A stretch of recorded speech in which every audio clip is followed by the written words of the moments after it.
Let's go. In 3, 2, 1, flag off.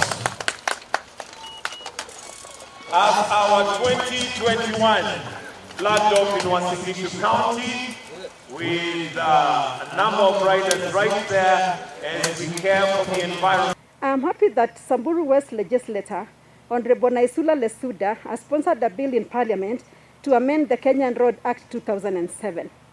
If passed in law, it will ensure cycling, walking lanes, and all other non-motorized transport road infrastructure are in place and are prioritized. Most of the medical issues we are facing in this country is actually lifestyle.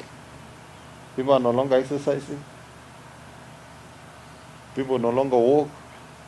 So this cycling program, Your Excellency, is a program that is not just for entertainment, it's not just for relaxing, but it has huge medical benefits.